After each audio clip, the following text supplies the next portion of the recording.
Don't sweat the small stuff. My mom's just brutally honest. You'll get used to it. Even when I'm hurt by his mother's harsh words, Alec just brushes it off. I love him, but it makes me wonder if marrying him is the right choice. My name is Emmy. I'm a 31-year-old average office worker. I've been dating Alec for 6 months, and we've recently decided to tie the knot. Deciding to get married after only half a year of dating felt a bit rushed. We both still live with our parents and have only been going on weekly dates. Alec has visited my house a few times, but I've never been to his. But I'm already 31, and Alec is 36. At our age, dating naturally leads to talks about marriage. Alec is an only child, but he suggested we get our own place instead of living with his parents. He even said he saved up a down payment. He loves kids and promised to help out with housework and childcare. I have no complaints about Alec. I love him. I was on cloud 9 at that moment, never imagining what would happen at our wedding ceremony.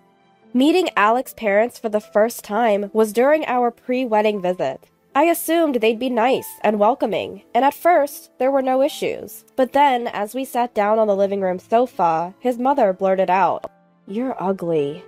What? I was taken aback. You have buck teeth, it's unattractive. I couldn't see it before because of the backlight, but it's quite noticeable. Didn't you get braces as a kid, or is your family too poor? I was stunned by her rapid-fire insults. Well, I don't think it's that bad, I managed to say, holding back my real thoughts. I'd never been self-conscious about my teeth before. No, you look like a monkey. Why did Alec choose someone so ugly? His father has better taste.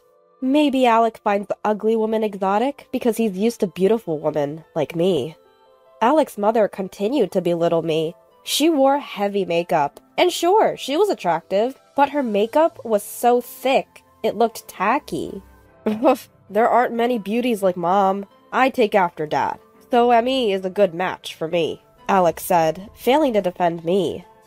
Emmy, you should learn some makeup tips from my wife. Maybe you'll look a bit better, Alec's dad added, sounding polite, but still rude.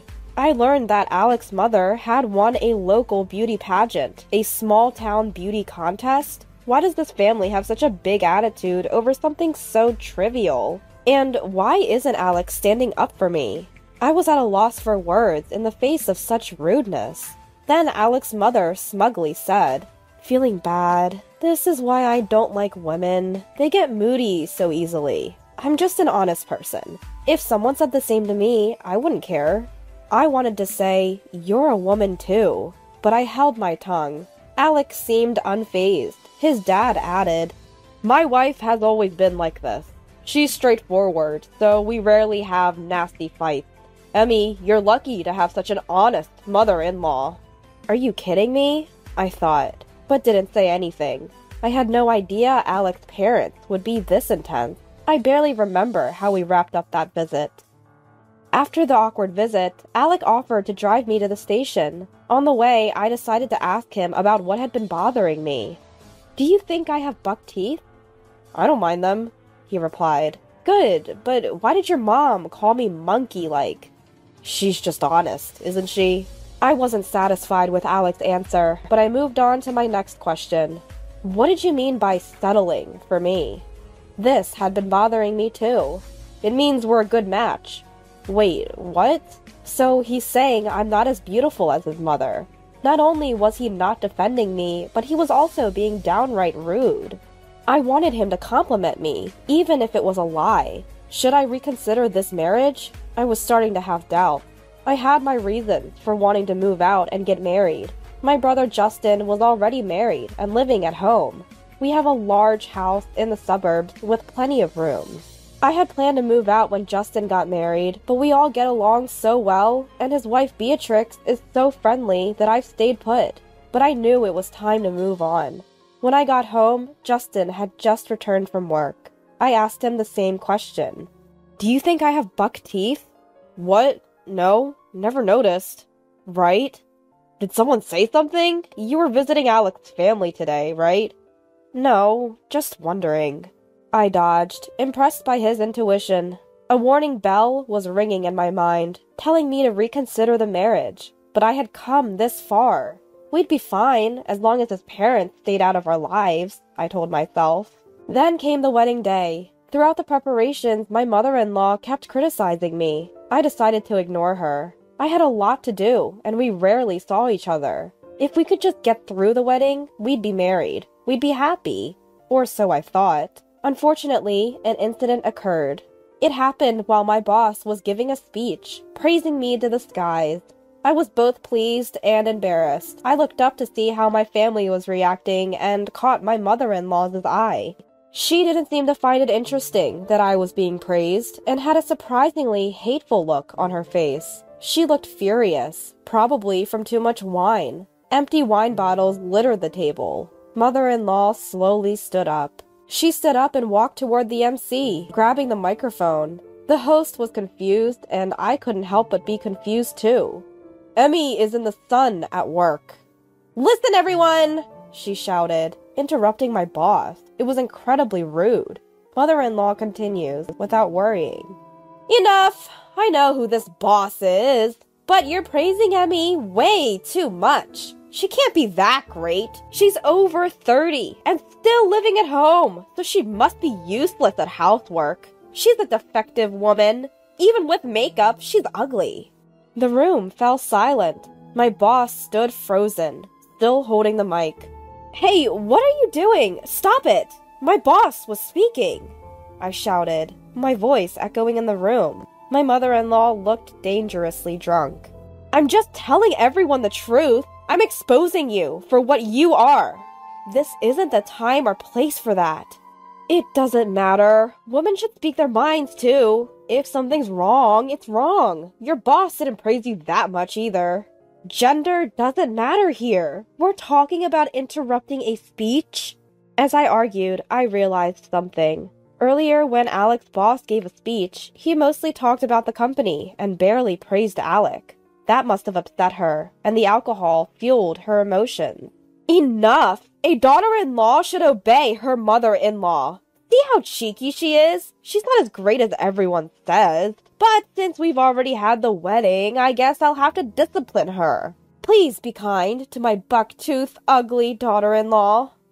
With that, she sat down and started drinking again as if nothing had happened. My father-in-law pretended not to notice, and Alec, sitting next to me, was silent. He even started eating the untouched food. Unbelievable. The guests were still confused, and the MC looked at me for guidance. Should we continue the ceremony? The wedding is still in its early stages. I was furious at my mother-in-law's outburst, but I didn't want to ruin the wedding. I hesitated, but nodded. Just as the MC was about to speak, Justin stood up. Is that all you have to say? Beatrix tried to pull him back, but he pushed her hand away. She gave up and mouthed, "Sorry, can't help it," to me. My parents didn't seem to want to stop Justin. They looked ready to confront my mother-in-law themselves. The ceremony was already off the rails. "What did you say?"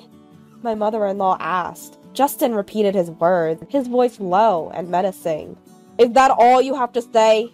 Justin is nearly 7 feet tall and has a good build from playing rugby in school. He was furious, and it was intimidating. "You insult my sister in front of our family and relatives. You better be prepared." Alex, sitting next to me, jumped out of his seat. He stopped eating his steak and whispered to me, "Hey, Emmy, can you stop your brother-in-law? Is he trying to ruin our wedding?" "What? Your mom already ruined it." "She just spoke her mind. There was no problem. Your brother is threatening her." "Are you serious? The only problem here is her. If she hadn't insulted me, my brother wouldn't be angry. Why should I stop him when you didn't stop her?" I was so frustrated with Alex's response that I stopped engaging with him. Let it be. I shook my head at the MC, who was looking at me for guidance. "No, I'm just being honest. I just say what I think." My mother-in-law tried to defend herself, visibly intimidated by Justin. "You think that's an excuse? Can an adult distinguish between when it's appropriate and inappropriate to speak?" "It was just a joke. To lighten the mood. Don't take it so seriously. It's not something to get angry about." It absolutely is! This is a wedding! It's not just our family here! There are many people who care about Emmy! You, who are supposed to become her mother-in-law, just insulted her in front of everyone! You basically announced you're going to make her life miserable! Scattered applause broke out at Justin's words. Brother-in-law, I'm sorry. My mom didn't mean any harm. Alex stood up to make excuses. Alec, you're apologizing to the wrong person, and no excuses. If she meant no harm, how could she say something so stupid? Well, my mom is just honest. That's self-proclaimed honesty. Being honest doesn't give you a free pass to slander. Alec was at a loss for words, cut off by Justin. Emmy, can you stop your brother? He's ruining our wedding. My mother-in-law pleaded with me in a pathetic voice. Yeah, Emmy, stop your brother. Don't make it hard for my wife and son. My father-in-law finally spoke, only to piggyback on my mother-in-law's words. They really were two peas in a pod, not thinking they did anything wrong. What are you people? My father finally couldn't stay silent and stood up. After ruining my daughter's wedding, you make it sound like my son is the bad guy. Slander, human rights violations, you must really want to be sued. We're done with family ties, but we'll meet plenty in court. Wait, suing? I just wanted a family where we could speak our minds. Right, Emmy? We could get along, couldn't we? My mother-in-law changed her tune after hearing my father's words, trying to excuse herself in a cloying voice. Her words and attitude were enough to make my anger explode. So, you think it's family-like to unilaterally badmouth your son's wife? To ruin a once-in-a-lifetime event, like a wedding? Well, my mother-in-law was at a loss for words. Glared at by Justin and my father, my in-laws hung their heads in silence. Come on, Emmy. Let's call it quits here. You're making me angry. Alec, completely missing the mood, spoke to me with a defiant attitude. I snorted. He's scared stiff of Justin, but looks down on me? What a loser. What do you mean, stop it? It's ridiculous. I didn't start this, your mom did, and you're blaming me? When I glared at Alec, he looked away. So weak. What did I ever see in this guy? I can't remember anymore. I can't marry you. This wedding is off, I shouted at Alec. Come on, we're in the middle of our wedding. Let's let bygones be bygones. Those aren't words the offender should say to the victim. Ever since I met your mom, I've been thinking we should call off this marriage. I've been too slow to decide. You mean you don't love me? I did love you, which is why I wanted to marry you. I even tried to tolerate your mom. But I realized something. A husband who won't stand up for me at our wedding won't stand up for me ever. When I declared this, a single round of applause echoed in the hushed wedding hall. It was Justin clapping for me. Beatrix, my father, and my mother joined in, and the applause grew louder. Even some of the guests from Alec's side started clapping, probably agreeing that Alec and his parents were out of line. And so the wedding was called off, and divorce discussions began. I hired a lawyer and demanded compensation from Alec for the divorce and a settlement from his mom for defamation. A friend had recorded the whole thing on their phone, so I had solid evidence. Plus, I had as many witnesses as there were guests. There's no way I could lose. I got a hefty settlement from Alec's family, and they paid for the entire wedding. I returned the gifts to my side of the guests, each of whom offered warm words. I've completely cut ties now, but Alec and his parents are in for a tough time. Alec's colleagues and bosses witnessed everything at the wedding, so his work environment must be uncomfortable. Rumors are also spreading about his parents in their neighborhood. I started living alone, feeling a weight lifted off my shoulders. If Justin hadn't stood up for me, I would have somehow finished the wedding and married Alec. I wouldn't be living this peacefully. I should thank Justin for wrecking the wedding.